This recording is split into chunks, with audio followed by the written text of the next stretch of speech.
Hello നമസ്കാരം. എല്ലാവർക്കും ഇന്നത്തെ ദിവസം എങ്ങനെയുണ്ടായിരുന്നു? ഞാൻ ഇന്ന് ആത്രേയം എടുത്ത് വായിക്കാനിരുന്നതാണ്.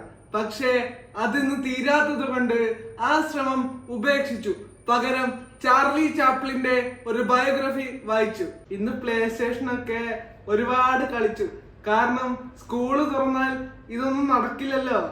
പ്ലേ സ്റ്റേഷൻ കളിച്ചുകൊണ്ടിരിക്കുമ്പോൾ എന്റെ മൂക്കിൻ തുമ്പത്ത് പഴംപൊരിയുടെയും ഉള്ളിവടയുടെയും മണം ഉലാത്തുന്നു.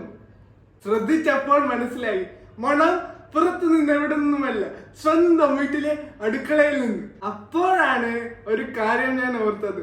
ഇന്ന് അമ്മ ഉച്ചയ്ക്ക് ഒരു പത്രസമ്മേളനം വിളിച്ചു. ഒരു വലിയ പ്രഖ്യാപനം നടത്തി.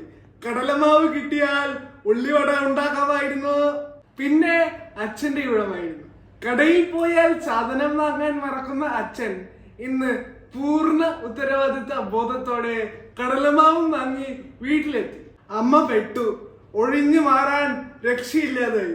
പിന്നെയും പറഞ്ഞു നോക്കി, സവാളയുടെ എണ്ണം കുറവാണ്. അങ്ങനെ അച്ഛൻ ആക്ഷനിലേക്ക്.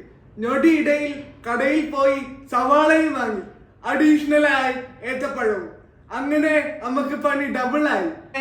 ഈവനിങ് ചായയും സ്നാക്സും ഗംഭീരമാക്കി. ഇനി രാത്രി ഡിന്നറിന് ഓട്സ് എങ്ങാനും മതിയാവും. കാരണം അധികമൊന്നും കേറില്ല, ഹൗസ്ഫുൾ ആണ്. അതൊക്കെ കഴിച്ച് ഒന്ന് സുഖമായി കിടന്നുറങ്ങണം. കാരണം നാളെ പുലർച്ചെ എഴുന്നേൽക്കേണ്ടതുണ്ട് അടുത്ത ട്രിപ്പിനായി. അപ്പൊ പുതിയ വിശേഷങ്ങളുമായി വീണ്ടും കാണാം.